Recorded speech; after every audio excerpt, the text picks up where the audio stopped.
Hi guys, and welcome to this week's edition of the Coffee and Hero Show as I showcase everything that came into the store new this week, everything going on to the racks for sale. So I had spoken last week about a big emphasis on epic collections, so you'll certainly see a lot of that here. There's some new releases, there's some lovely hardcovers for a couple of big titles as well, so plenty going on in the store. Before I get started, just in case you guys hadn't seen, we have rearranged the Declan Shelby signing. It'll be not this Saturday the 19th, but it'll be the following Saturday the 26th of February. So that'll be a free signing from 2 o'clock to 5 o'clock on the Saturday. Dec's going to be bringing some prints with him, some rare variants that he has.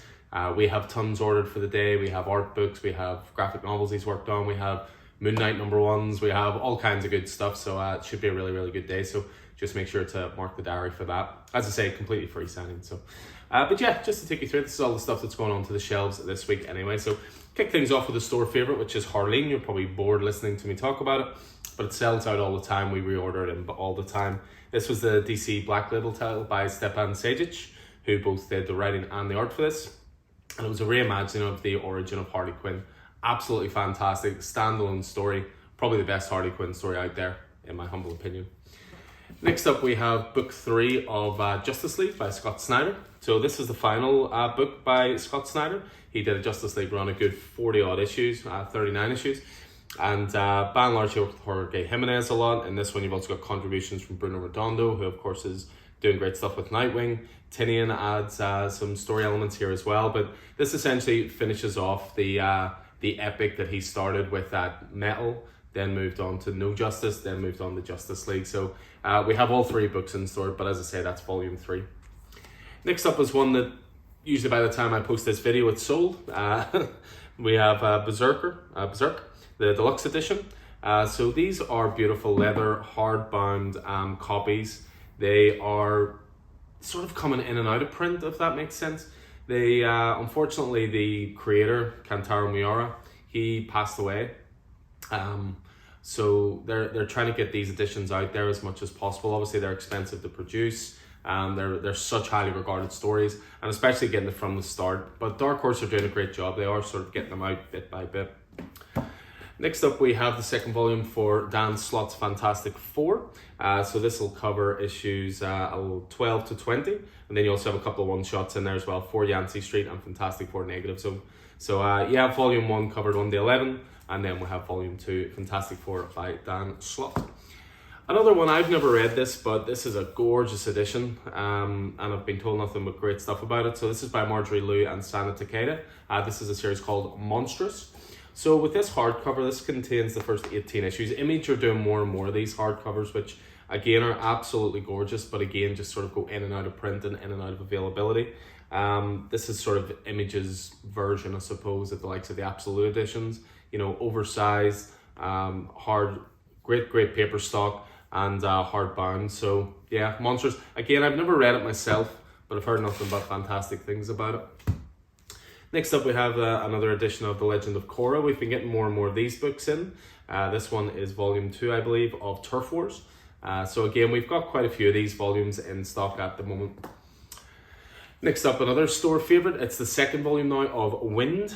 So Wind, of course, from James Tynion IV and Michael Dialnes. This has been a great all-ages adventure title. Book 1 was fantastic. We've got copies of it in store. And then this is book 2, which will cover issues 6 to 10 as well. So yeah, lovely readditions they do for those as well. Getting more of the Mighty Marvel Masterworks back in stock. This is the Incredible Hulk. So Incredible Hulk from the very start. Stan Lee, Jack Kirby with Steve Ditko. This covers Incredible Hulk 1 to 6, which were thicker issues at the time. You find with a lot of these Mighty Marvel Masterworks that they'll maybe be covering 10 issues because the issues were shorter. But by the time Incredible Hulk came out, the issues were longer. So they're always about the same amount of content. But again, volume 1, Hulk, right from the start. Next up, we have a hardcover collection brand new out this week for Batman the Detective.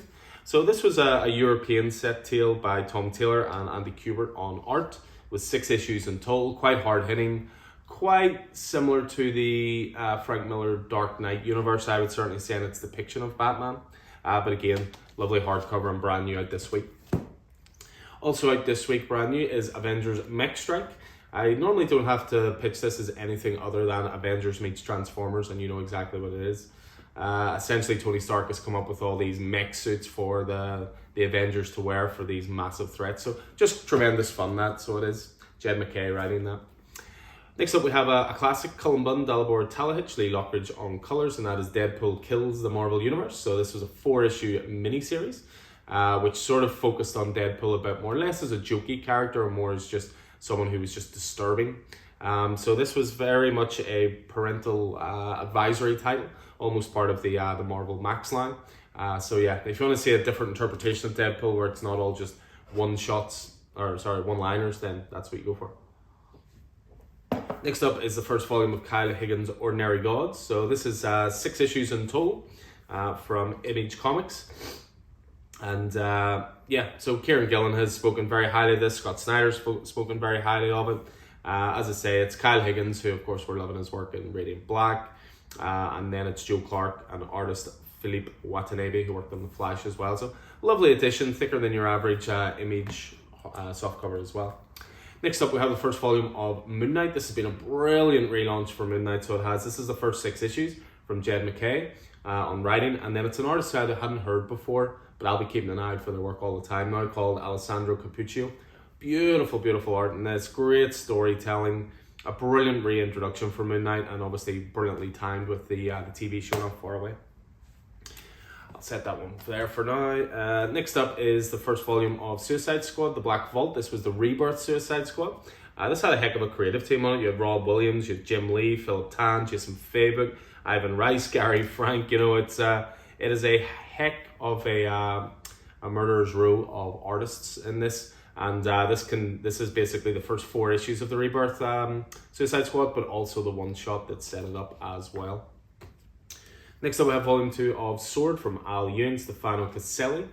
So we're continuing on with the X-Men line. This is the volume that's set after the Hellfire Gala, which of course was the big X-Men event of seeing one event all from different angles. But yeah, this is Sword 7 to 11. Then you've also got a one-shot in this as well, which is Cable Reloaded. Newest volume is now for Undiscovered Country. We're up to volume 3, which is called Possibility. So for me, this hasn't lost any steam at all. I've been really, really digging this. Scott Snyder, Charles Soule, and then you've got Giuseppe Camuncoli on art as well. So we've all 3 volumes in stock as well if you're looking to get caught up, but great storytelling from those guys, and I think it'll actually read better in trade as well. The single issues were subject to a few delays here and there. Next up, we have Warhammer 40k, Sisters of Battle. So this is the second volume that Marvel have released in the Warhammer line. The first one being Marnius Calgar. This is the second one, Sisters of Battle. So for this one, it's Tarun Grunbeck writing, and Edgar Salazar and Arif Prianto on art. And again, it's just as brutal as Marnius Calgar was. So yeah, so what I'll finish off with then is the Epic Collection. As I say, we're going big on Epic Collections. These are brilliant editions, full color reprints, great paper quality, loads of bang for your buck with them. There's always loads of content on them. They're always thick trades, but they collect so many more of the older stuff or lower print run volumes, that kind of thing. So we kick things off with the Wolverine one, which is volume 6. This covers 1992 to 1993. Predominantly work here by Larry Hama and Bill Sienkiewicz. So what you've got here is Wolverine 69 to 75, but also Wolverine Inner Fury, Killing and Global Jeopardy, Sabretooth 1 to 4, and X-Men 25 as well. So yeah, if you want to get into the Wolverine stuff, I mean, this is prime early 90s stuff. This is some of the best Wolverine stuff. Got a Star Wars volume up next, which is called The Rebellion. So this is volume 2. What's cool about the Star Wars ones as well is they'll always give you a little bit of a heads up of where the story's set. So for this, these stories take place between episodes 4 and 5. This is from the 2013 Star Wars run. You've got issues 13 to 20, plus Star Wars Empire 19 to 27, and material from Star Wars Kids 1 to 20 as well. So this is all from the Dark Horse era, and you know, it's being brought in under this Legends line essentially. Next up, we have a couple of volumes of Morbius. So we have volume 1 and volume 2. So volume 1 kicks Morbius off 1971 and then covers a 4-year period to 1975. So you've got the first introduction of the character through Amazing Spider-Man 101 and 102. You've got Marvel Team Up, Giant-Size Superheroes, Fear, and material from Vampire Tales and Giant-Size Werewolf by Night. And then taking over from that, you have volume 2, which is 1975 to 1981. And with this one, you've got, you know, stuff from Fear, Marvel Premiere, Marvel 2-in-1, Spectacular Spider-Man, Savage She-Hulk, and also some more vampire tales as well. So that's the first 2 volumes together of Morbius. Next up we have volume 1 of Hawkeye. So this is covering a very long period, so obviously Hawkeye didn't get a lot of his own solo stuff. But this covers a period from 1964 to 1988.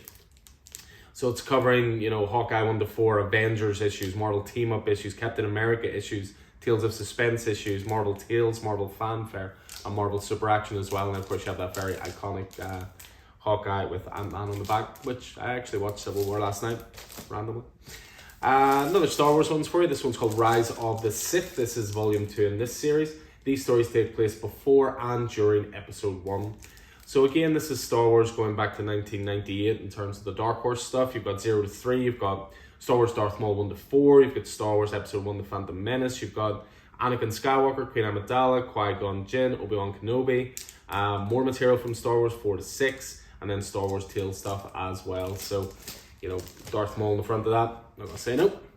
Next up is Doctor Strange. You may have seen the trailer this week. I still have not. I'm in 2 minds whether to watch it because I understand it's quite spoilerific. I understand it's one that's got a lot of people talking and not necessarily, it's a lot of speculation. So it's stuff that might not even be in the final cut. I don't know. I'll probably watch it at some point. But anyway, this is the comic stuff, and this is Doctor Strange, Volume 1, 1963 to 1966. So you're going right back again, the first appearance stuff here, Strange Tales 110 and 111, 114 to 146, and then the Amazing Spider-Man Annual number 2 in that. As you can see, we find heavy in the Star Wars Epic Collection stuff. So next up is The Empire. This is volume 2. These stories take place between episodes 3 and 4. Include stuff from Star Wars Dark Times, Blue Harvest, and Out of the Wilderness as well. So the Dark Times continue, as it says on the back. Yep, really did go big in Star Wars. The Rebellions next up. This is a volume 1. This takes place between episodes 4 and 5.